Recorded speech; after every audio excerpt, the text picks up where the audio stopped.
Hello, welcome to my April wrap up. Okay, April.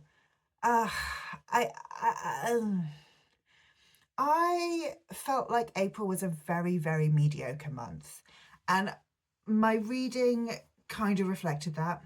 I didn't have any true 5 stars, um, and it was by page count. It was my lowest page count of the year so far. Well, I feel like in April. So I had at the end of April, I had an event that I was working, the Tandem Weekender, and that took up a lot of brain space for most of April, particularly like the second half of the month, which meant that the books that my reading slowed down, and also the books that I was reading, I probably didn't enjoy quite as much as I normally would have, purely because again I had like the stress of the weekender going on as well. But let's just go through the books that I read. These are not in any particular order, they're just whatever I've got piled in front of me. I'm going to very, very quickly mention one of the books that I read for work, which is The Barren Grounds by David A. Robinson. This one is a middle grade. It's following two Indigenous children in Canada who kind of slip through a door, kind of like to a Narnia-esque world, where they fall into Misawa and they are trying to save the world. Very, very Narnia inspired, but without all of the Christianity allegory on top of it, I suppose. Yeah, I'm reading this whole series for work, so I can't give you any like ratings or reviews or anything like that. But I think if you do want a middle grade story, if you want something that is kind of magical, kind of portal fantasy, particularly something that has got Indigenous representation, it's a fantastic story for that. The first book I'm going to talk to you about is The Last Starborn Seer by Venetia Constantine. So this is another one that I did read for work. I was interviewing the author at the Tandem Weekender. This book is out, as you can see, in March 2026, so I know that you're not going to be able to read it for 12 months. But this is a fantasy that honestly I really, really enjoyed. We're following so this world has got 4 kind of realms. There is a kind of elemental magic to each realm. So we've got our realm, the character that we're following in this one is in our like icy cold realm. She has got starseer magic. We've got our fire realm, which is like desert and hot and fire. We've got our like earth realm, which is very, very nature with trees and nature magic. And then we've got our water realm, which is like a archipelago of islands. So we've got that kind of like earth, water, fire, air, I guess, but it's like stars and ice instead. So these 4 realms are all rivals. However, there is a prophecy that they can kind of heal the world. The whole world is dying, and there's a prophecy that can heal the world if people from all 4 realms come together on this quest. So Leilani, who is our main character, she is branded. She has got this starborn magic, and that is very, very frowned upon across all of the realms. In some of the realms, they will kill anybody who is a branded magic user. Leilani has only survived because she is the daughter of the like ruler of the, I think it's an emperor, I don't really know.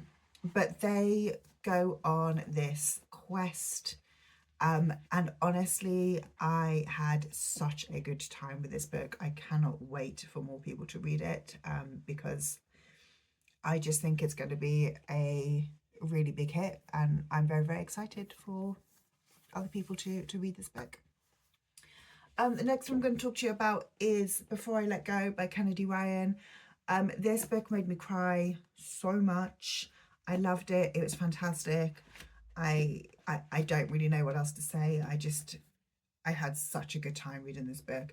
We're following our main characters, Yasmin and Josiah, who have experienced the loss of a child. And we're about 3 years on after the event. Yasmin had fallen into a very, very deep depression, so much that she had asked Josiah for a divorce. And at a point, and it says in here that, you know, when they're finally able to kind of talk about things, she said, look, I wasn't able to keep myself together, and get myself up each morning and keep myself alive. I couldn't work on our marriage as well. And I just thought that's it was such a beautiful book and beautiful story about not only about grief and about healing and about kind of coming to terms with how you live with grief, but just that way that actually, you know, healing isn't linear, and that just because sometimes, you know, the people who you're struggling with are not the ones that you need there at that time. This book is fantastic. I really, really recommend it. Check your triggers, but read that book. The next one I'm talking about is In the Weeds by B.K. Borison. This one is the springtime book for Love Like Farms. We are following Beckett and Evelyn. We meet both of them in Love Like Farms. Evelyn is a mega famous influencer. Beckett is a grumpy farmer. I feel like Beckett is slightly, I think, like autistic coded, I would say. He doesn't like new people. He doesn't like a lot of noise. Even at home, he'll wear earmuffs because he doesn't like it when there's too much noise and too many people talking. He doesn't like being the center of attention. He you know, is a very kind of like, well, I love him. Yeah, he's the sort of character who has his own kind of comfort and doesn't like to be taken out of that kind of comfort sphere. So dating the very, very mega famous Evelyn and James is, you know, not necessarily on his bingo card. However, they had hooked up prior to the events of Love Like Farms. He didn't know who she was. They bumped into each other at the Christmas tree farm, and Evelyn is having a bit of like a kind of breakdown about what does she want with her life. Is social media the way that she wants it to go? So she decides basically to run away and go to the last place where she was happy, which was Love Like Farms, and ends up living with Beckett because there's nowhere else for her to stay. And he's like, I have a spare room. You're not sleeping in your car. Come and stay with me. And I just love him. I love this book. Amazing. The next book I'm going to talk about is Hero of Ages by Brandon Sanderson. This one is my highest rated book of the month, although I would say that these two probably, like, actually all three of the ones I've talked about, all three of these probably are ones that are going to stick with me maybe a little bit longer and have more like immediate enjoyment. It was just the ending of this one. My goodness. The ending was absolutely incredible. This is obviously the last book in the Mistborn trilogy, so we all know that Brandon Sanderson does endings well, and he really did do the ending well in this one. It was fantastic. I was getting whiplashed by everything that was going on.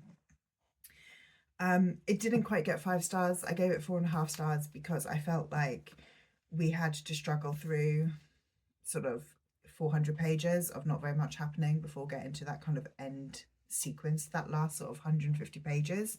Outstanding, but I couldn't give it a 5-star based on the fact that so much of what had happened previously was just a bit of a struggle.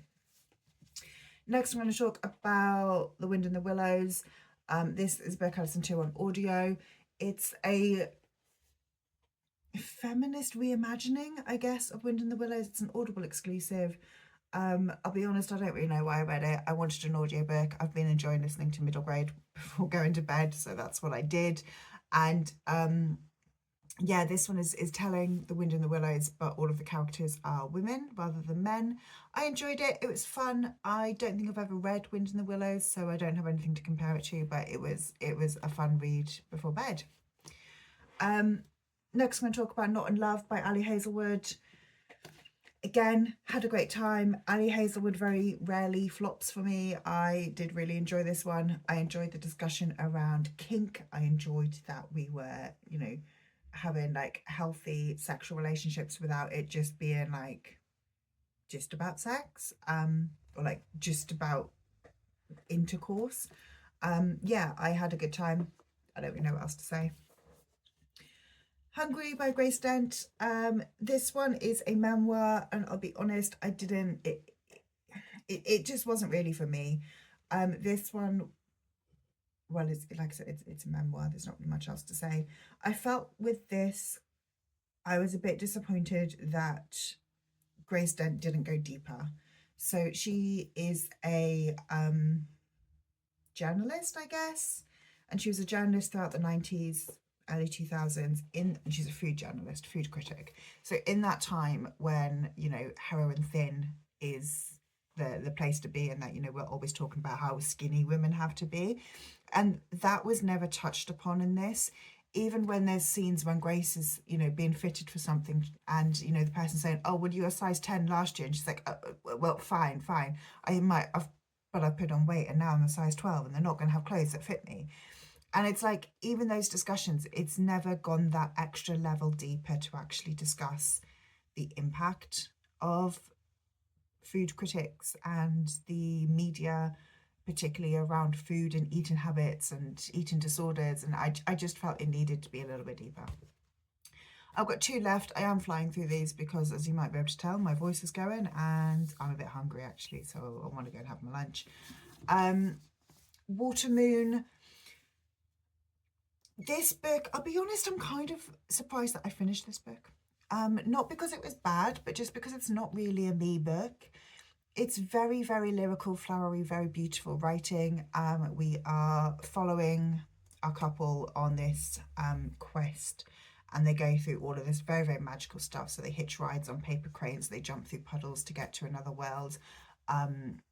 They travel in a rumour. All of these kind of stuff, which again is cool, but is not.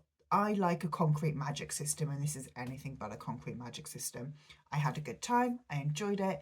It's just not a book that is going to be for me. I'm not going to be keeping hold of this one, even though it is absolutely stunning. It's not a book I'm ever going to reread. And the final book that I'm going to talk about, unfortunately, we are ending on a bit of a flop. Gifted and Talented by Olivia Blake. Again, absolutely stunning book.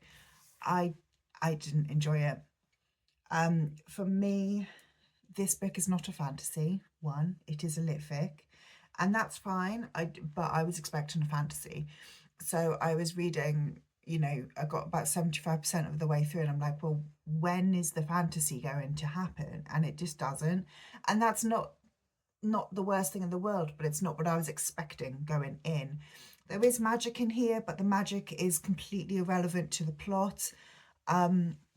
So the magic, very slight spoilers, but the plot is, well, actually, no spoilers just now. The plot of this book is a tech mogul has died, and which of his 3 children are going to inherit his estate and his business. That is the plot.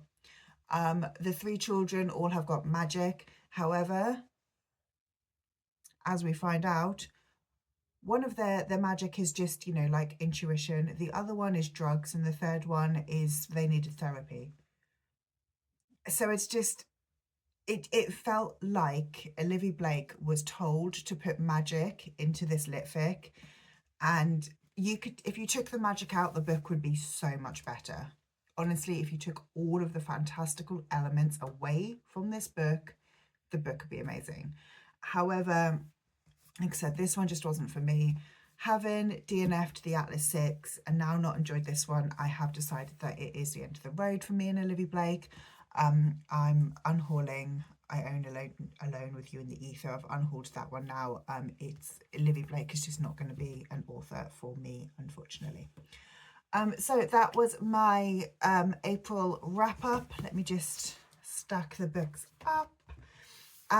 Yeah, not the most successful month of the year, but there were some hits in here, and there's some books I'm really glad that I read. And yeah, that's it really. If you like this video, please leave me a like, subscribe down below, and let me know what you read in April. And if you'd like to leave me an emoji just to let me know you were here, leave me a star emoji for the last Starborn Seer. And I will see you in the next video. Bye.